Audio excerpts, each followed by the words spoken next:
Good afternoon, everybody. On this beautiful Tuesday afternoon, you are watching me live. Throw a one in the chat.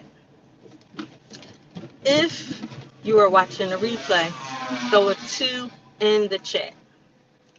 Okie dokie. And if you learned something today, show me some love. If you need assistance, this is how you can contact me. Inbox me, comment below, or text me at 844-243-4901. Okay. So I was like thinking, okay, what type of credit help can I give y'all today? Well, I'm just gonna go ahead and just talk a little bit about what I do. Okay? And to find out how I do it, get with me privately. But anyway, I'm gonna talk about some of the services I render and help explain. And I just want to clarify a few things. Just gonna go over a few things, y'all. Okay, so number one, as you know, I do help people with their credit, help them get negative items off of their credit report, and help people increase their credit scores. So first and foremost, credit repair is getting the bad items off your credit report.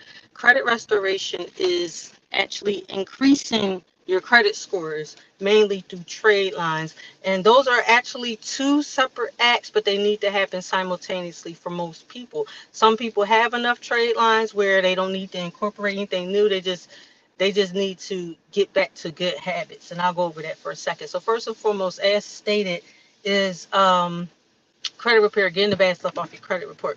So with our myself and with credit attorneys, we have credit attorneys who actually do an analysis of credit, right? So with me comes about 13 services altogether, same price.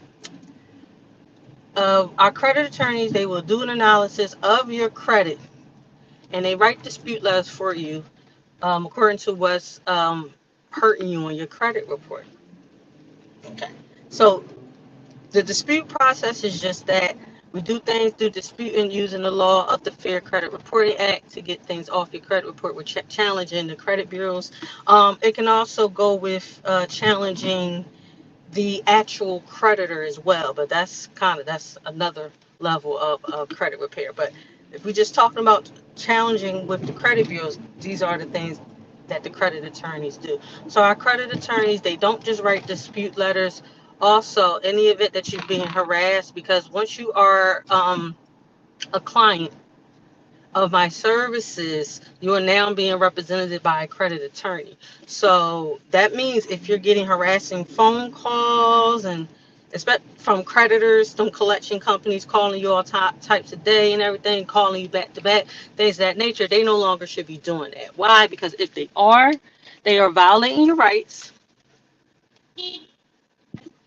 They are violating your rights if they continue to call you when you are being represented. So the thing about your rights being violated, that means they can be sued.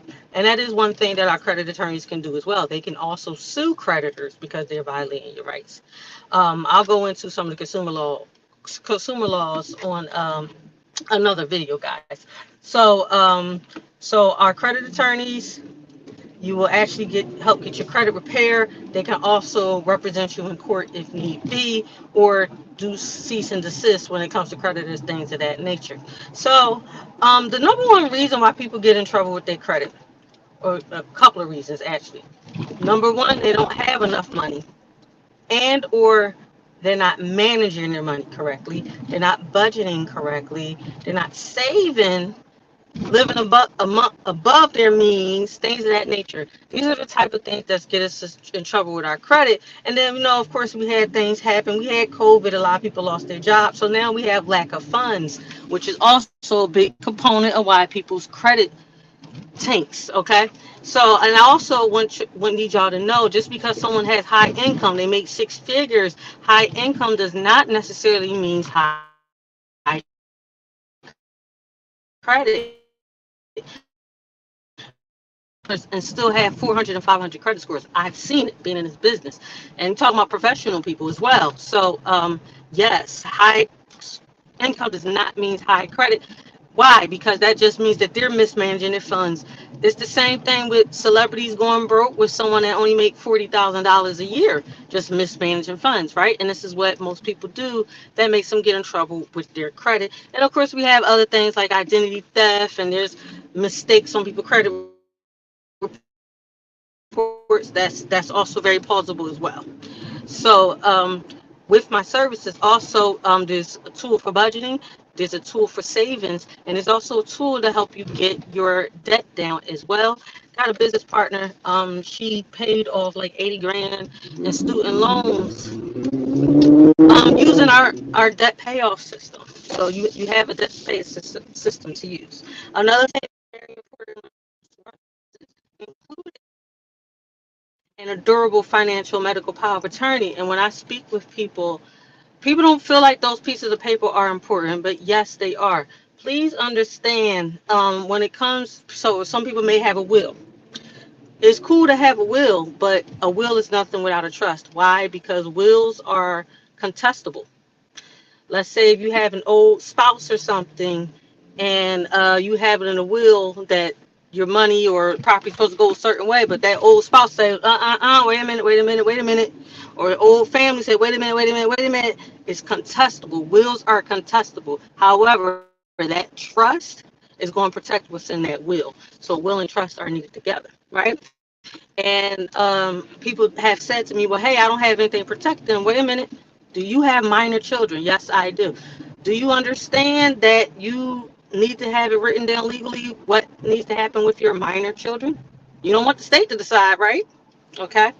And then also it comes with a health care and a financial power of attorney. So please understand what's going to happen with your money once you pass away. Or if you're in the event that you can't make decisions for yourself, do you want the state to take it? No. If you're in the hospital and you're in the coma, if you have a no, what if you don't want to be resuscitated or you do? I mean, have these things written down legally. Don't let the government decide what you're going to do with your body and your mind, your organs, your blood, all that good stuff. Because everybody's not a blood donor, okay? Or everybody don't want to receive blood, things of that nature. So it's just like when women have babies, they ask you, hey, well, do you have a birthing plan? Well, what is a birthing plan? Yes, because you don't want the hospitals to take advantage of you, and it does happen. Being taken advantage of. I mean, we all know we can financially be taken advantage of and medically be taken advantage of. So, having these powers of attorney, naming somebody the executor of your estate can help save your life. It can also save you a lot of money in the long run. So far I spoke about just 5 of the services that we have. We have a few more, and I'm going to come back in a few minutes and tell y'all about the rest of the services. Give me a second. I got to go pick up the princess. Y'all know who my princess is. I'll be back in a few, y'all.